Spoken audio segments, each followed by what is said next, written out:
Hello there, Bick Benedict here. We're playing Uncharted 4, and this is my crushing difficulty guide and walkthrough. We're currently on chapter 11 of 22. It is entitled Hidden in Plain Sight. So, this is a pretty fun chapter. It has pretty distinct sections of non-action, and then action, and then just over-the-top action. So what it is that you're going to be going into one of the towers over here, doing some, I just call it mountaineering for lack of a better word, some puzzle solving, a pretty involved puzzle called the Founders Puzzle. Is it called the Founders Puzzle? Founders something? I'm not sure. It doesn't matter too much. But then you're doing a market fight back the way we came, and it's pretty challenging. And then you've got a convoy chase that's it's difficult, but it's fun to play, but fun to edit. No, it's a nightmare to edit. And of course this had to happen. Last year when I did the walkthrough, I did the market fight without any editing. I didn't have to do any editing. I didn't have to do any here either, but I suspected that if you I suspected for the wrong reasons. It turned out to be for the good. I didn't know if while you were playing a chapter on the difficulty, like for instance, I'm on crushing for the first time because I went through the game on moderate difficulty just to quickly unlock, well, not to unlock, but just to be able to do chapter select more easily. So I'm going through the list on crushing, and I didn't know if your first time on a new difficulty, if you press encounter reset, if it doesn't give you credit for the entire chapter, because something along those lines seemed to happen before, but it was my misperception of what happened. So while you are playing the game, you're not penalized if you want to go back to the previous encounter. I thought it might have some kind of a problem with it, but it doesn't. So what I was going to mention though was that on the convoy section last year, I did it without any editing, and it looks really nice. I mean, it looked nice. Of course, it doesn't look as nice as this game, but there was not any need to edit. And then on this run, there's like an edit every time there's another checkpoint. So I thought about going into, once I had cleared this on crushing, I thought about going into the encounter select and just selecting the convoy chase and putting it in the walkthrough. And I could have done that easily, but it's watchable enough with the way it is. And it really is not a case of, I'm not too lazy to do it. In fact, I would definitely do it, but there's just not a need to do it. It definitely is so fun and high octane that it definitely deserves to be unedited. But when you're playing on such a high difficulty, like crushing on this game or brutal on the other games, you have to expect that you're just going to be killed nonstop, just all over the place. And sometimes people ask me, am I a supremely gifted individual because you don't see the deaths in my videos? The answer to that is definitely no. I'm not a supremely gifted person. I'm not even gifted. It's just that I'm editing the deaths out in a way that I try to make it as imperceptible as possible, if such can possibly be the case ever with video editing. You can make it nearly imperceptible, and that's definitely what I try to do. If there's something that does need clarification, I will clarify that though, and I need to talk about this. So the first bell that you need to ring is not the first one of the statues that you pass. So as you ascend this tower, the first one that you need to manipulate is Scorpio, and then you're going to be moving forward, right? Actually, moving forward and then down over here to Aquarius. So it goes Scorpio, Aquarius, Leo, Taurus. And if you need confirmation about that, you can use the journal. It says that order that I just mentioned. And anytime that you do one of the bell ringing, after you get a cutscene and he writes in his journal, it will pretty much point you in the right direction. So if you need, more clarification beyond that, definitely I've got the video for you. See, it's just showing me, it's pointing me right here to the direction that we need to go in. And there was a couple of edits on this too, and I do really like, I guess I was in that sort of mindset back last year when I was doing this walkthrough of minimal editing, and I still do like to have that where it doesn't look like there's hardly any editing, and I think that is the best as far as watchability. But when you're playing on these hard difficulties, and even when it's not a case of necessarily it's the difficulty causing the deaths, it's just like platforming that goes wrong. Maybe you don't interact with a quick time event in the proper manner, or just God knows what can happen, especially when you're really trying to make everything go perfect. That's when everything goes imperfect. And then when you're just casually playing the game, you could care less what happens, then everything just goes perfectly, That's just how life works, I guess. But anyway, we need to come up here and jump onto the pendulum, and then the Taurus is in the distance over there. And I've got to say, the convoy chase, I really like it, but I'll be damned if I'm not the sort of person that what happens to him is I just get like into a dead stop when I'm driving down the streets trying to avoid the tank. I don't know what. I just like get into a deer in a headlights mentality, and I just freeze up and I don't know what to do. So, and it doesn't help that there's just a lot of things that you can collide with that don't shatter, like cars. You just bump into them and then you're at a dead stop. So if you are having trouble on the convoy section, it is a somewhat of a, it's not that it's somewhat, but it is a timed scenario in that if you do take too long, you'll fail. But it really should never come to that, because they give you so much time to do it that it's not even funny. Plus, and they checkpoint it very frequently too. And as much as those are helpful ordinarily when I'm not editing, they can be a real nuisance when I am editing, because I'm always put into this conundrum of, should I just reset the checkpoint and then try to make the edit fit, or should I reset the encounter and then just try not to have any deaths or any mistakes? On this though, you want to make sure that the hands are as horizontal as they can be. So the 3 o'clock and 9 o'clock plane would definitely be the best over there for you. And then we've just got some beautiful scaling to do. And I really like this game. Some folks were asking why recover it. Well, when I was covering this game before in 2017, I think it was, I had gone through like half of it, and then I had a heart attack, and then it waylaid the project, and I didn't have the best setup at that point. I didn't have hardly any good soundproofing in the area that I was in. I wasn't even in a room.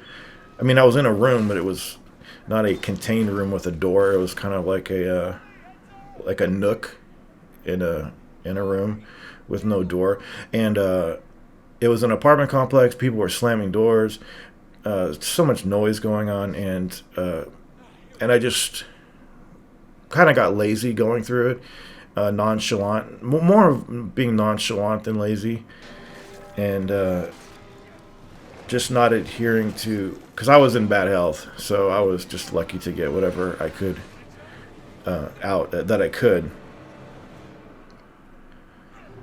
Anyway, I think we're just about done. Yeah. On this, you have to really fastly press up and X repeatedly on that.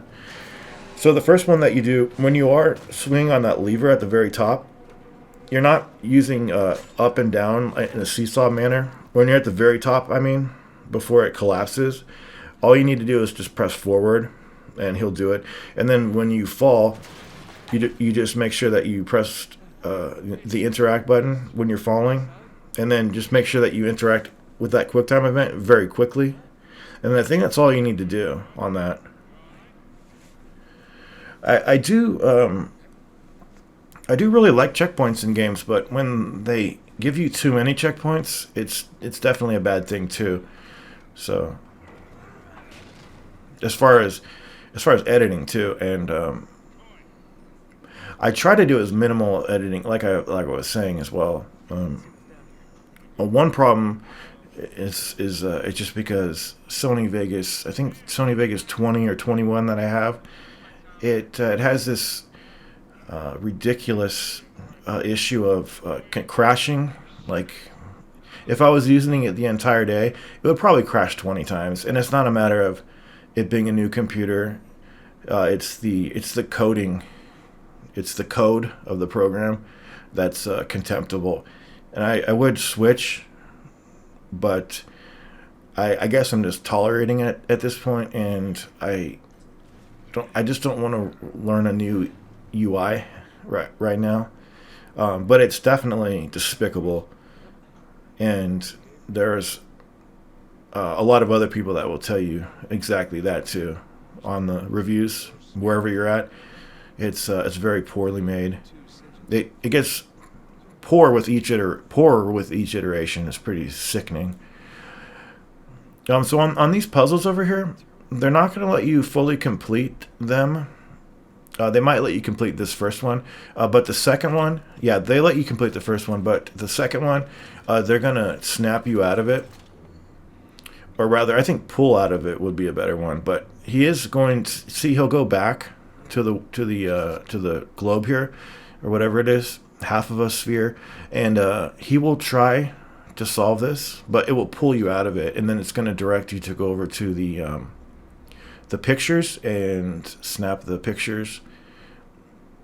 So I'll complete this as much as I can, knowing that I think I did those correctly, but it won't let you complete the third one.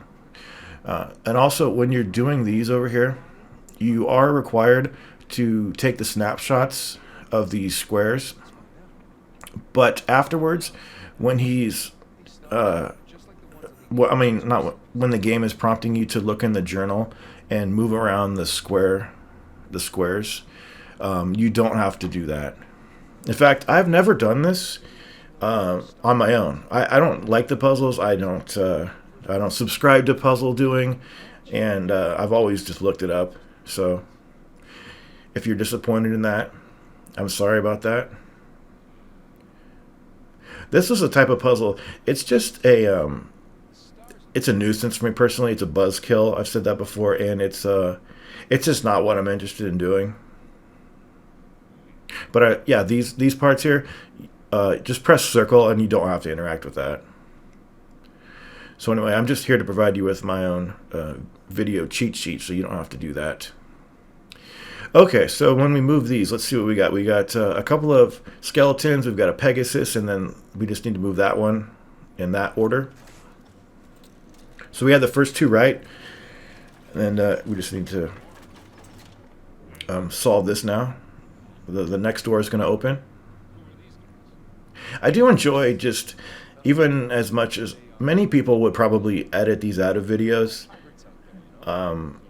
but I do believe that all parts of a walkthrough should be intact for people struggling in any part of it, you know, because if nothing else, it gives people a companion while they're playing the game and trying to figure it out, and you know, and if you happen to like my persona, so much the better, because it's important that I don't grate on your nerves too much. But anyway, we've got a couple more pictures in here to do, and then there's one that seems to have fallen to the floor. It's nice that prior to our arrival, everybody lit the candles for us. I've always found that kind of funny. Oh, and we're looks like Sam has called us, so we need to take a tiny break to do a conversation here. And I do have to appreciate, and I give this game really good credit for having really well written dialogue and not really adult humor, but just mature humor that it really makes the story feel more lively. And the voice actors, they're essential too. Of course, they do such a good job, and it just satisfies on a lot of levels. And if I didn't like this game so much, I definitely wouldn't recover it. You know. Okay, so there's the third one. Some of them are pretty difficult to see, but I know where they all are, so you don't have to worry about it taking too long. Okay, so now we need to manipulate these. And remember, at the beginning of the walkthrough, I mentioned that I will be telling you the solutions to the puzzles, but as far as explaining the logic to you of the puzzles, I will not be doing that. Why not?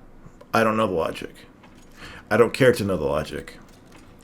And I apologize if that sort of attitude disagrees with you, but we all like what we like, we tolerate what we can tolerate, and we just do what we have to do.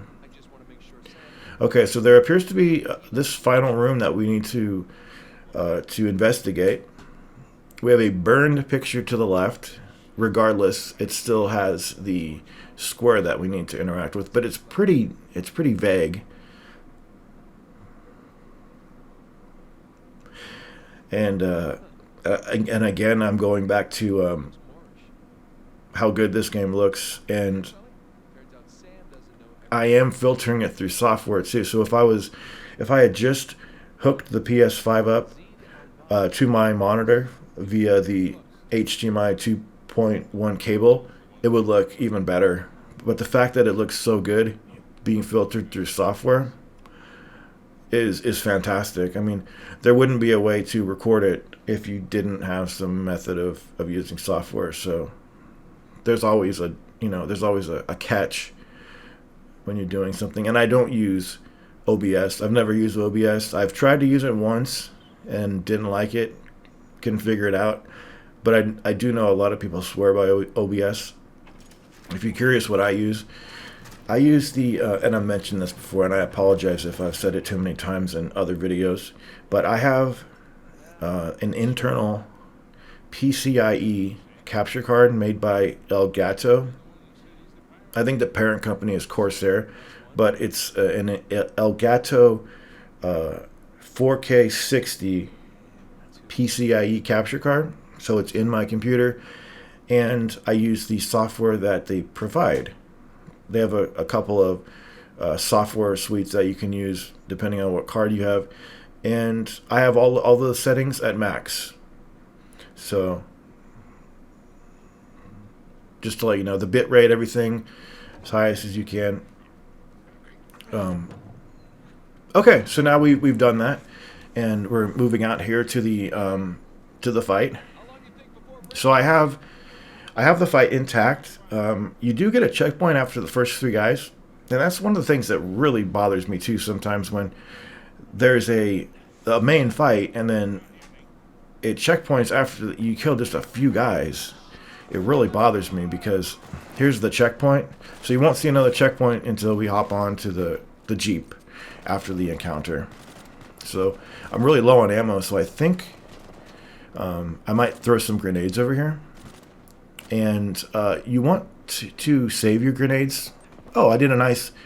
That was pretty accurate. Did you see the way that I aimed through that grenade? Because I think I was out of ammunition. There's going to be this shitty asshole that runs up to you every time, and you can't do a stealth kill on him. You have to be locked into this quick time event. There's a guy with a shotgun that will push forward, and then you've got, of course, the nuisance of the tank shooting at you. Look at that SWAT turn. Beauty in motion.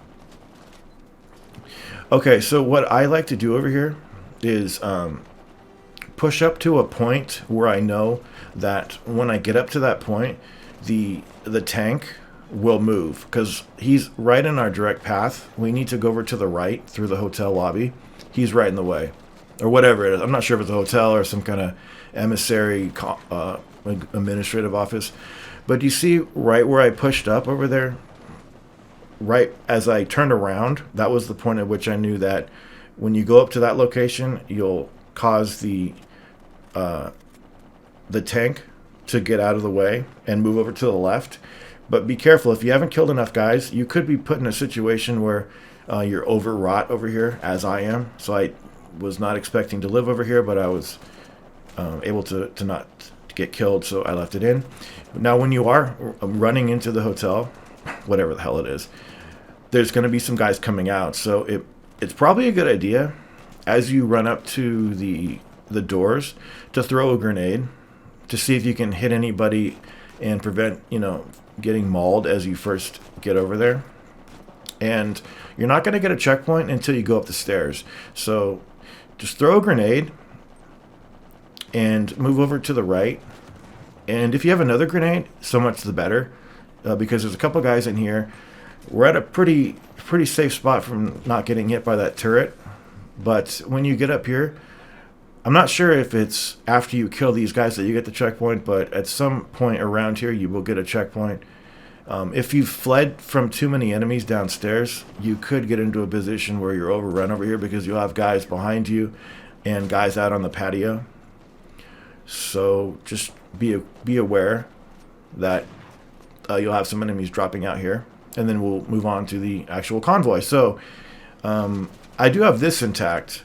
So this is an unbroken section, or sequence, excuse me, starting right about now. So sorry about the dynamic lighting in this game too. Kind of affects the edits too, because if it's a different lighting from frame to frame, you could easily tell that there's an edit. But there's a couple of guys right there. Did you see those ones that I ran over? That's optional. You can kill them if you want. Sometimes they're so good at killing you that you're not going to be able to pass them. Ordinarily, I mean, it's not that difficult to drive past them, but you can kill them if you want to. And you don't have to hide. See, coming to a dead stop. I just absolutely love that. It just takes all the fun out of everything. But if you are losing all of your momentum because you're smashing into stuff and you're getting hit by the turret, good luck, because you probably are going to get killed very quickly. So if you can get into a position where you can hide behind the house, any of these houses, and just recover your health, and then proceed after you've recovered all of your health, that's another way to do it. It isn't too terribly difficult. It's the same path every time, and a lot of times it kind of psychs you out. Like right here, you think you might have to take cover or something, but just go up as fast as you can. And when you see that when you see the tank, just make sure that you have recovered all of your health, because as you ascend those stairs and go over that jump back there, if you are low on health, it's probably going to kill you. But there's frequent checkpoints, but I don't want to take advantage of those because of the difficulty of editing. And then once we actually get to the convoy chase, the last encounter, I should say, that is going to have a lot of checkpointing, because I kept dying, and it was just frustrating because I knew that my last effort last year, it was seamless. Well, nothing seamless, but it was unbroken by any deaths. So you need to cut right here, cut right, and that should be the end of running from the tank for the current time. Just keep going straight, keep approaching the tower where the smoke is coming from, and then you're going to meet up with Sam over here. Well, not quite. You're going to see Sam, and then you're going to meet up with him later. And this is fun. I remember when this game came out and seeing this. I think they they demoed it in 60 frames.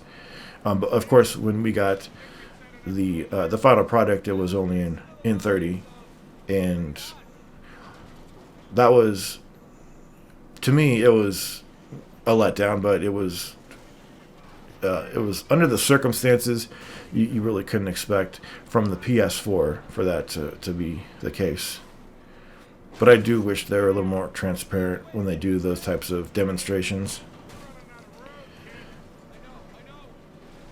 And then as we go onto this pier over here, you're going to be hooking onto the that bar up there. And on this, I think you are forced to collide into this. That's not going to kill you.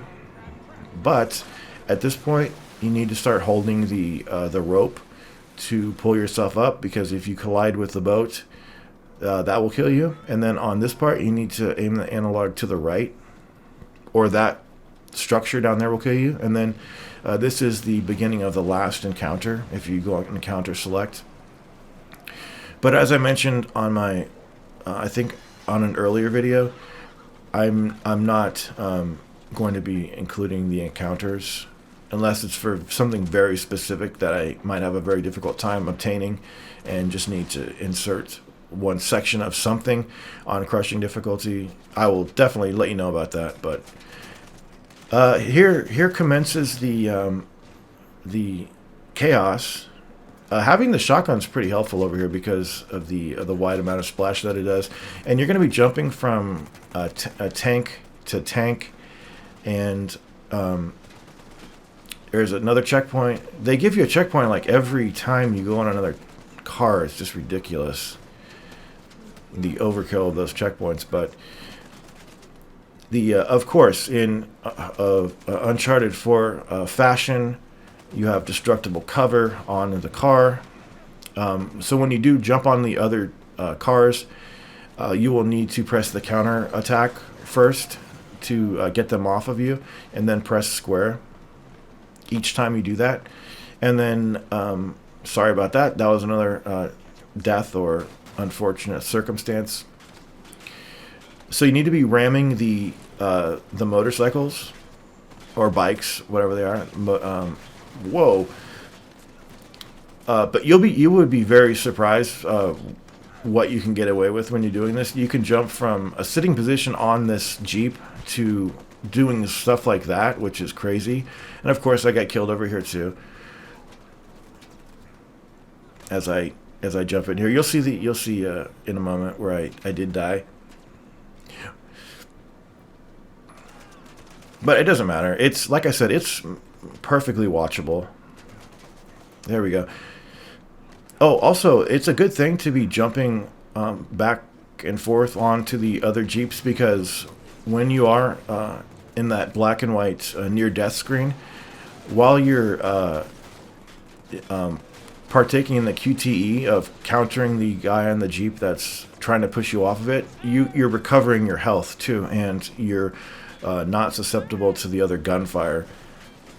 Do you know what I mean? So if you were like nearing death with a black and white screen, if you jumped from this truck to another truck, your health would be regenning as you were doing the quick time event with the other guy that's trying to push you off the Jeep. So, and you have immunity too, so it's nice. So not only do you have immunity, but you get to recover your health.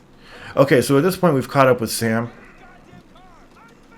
and he's going to cause us to get hit, apparently. So on this, give it a moment, and then it's going to prompt you to push up. Well, not prompt you, but it's going to suggest. Do you see how it had that green color to the QuickTime event right there? I thought that they took that off in favor of the plain white button prompts. But maybe I'm just mistaking the color scheme. I'm not sure. Maybe they do have the green ones from time to time. Well, maybe when you're holding triangle, it has the green, and then when it just has a static button, it's white. I always felt that was kind of disappointing to go from the buttons with color to just the stagnant buttons without color. Okay, and Sam has now picked us up, and we have a pretty familiar type of chase where we are shooting at an object that's chasing us with hell-bent intentions, and we're trying to fend it off with a gun that wouldn't do anything to it ordinarily. But if you don't shoot it, then you're gonna fail. So you get an infinite amount of bullets. You do have to reload, but fortunately, you're never gonna run out of bullets. And that is it. That is chapter 11. It's got a lot of ups and downs, this chapter does, but the next chapter is pretty neutral, with no fighting and just exploration and exposition and all those good storytelling mechanics.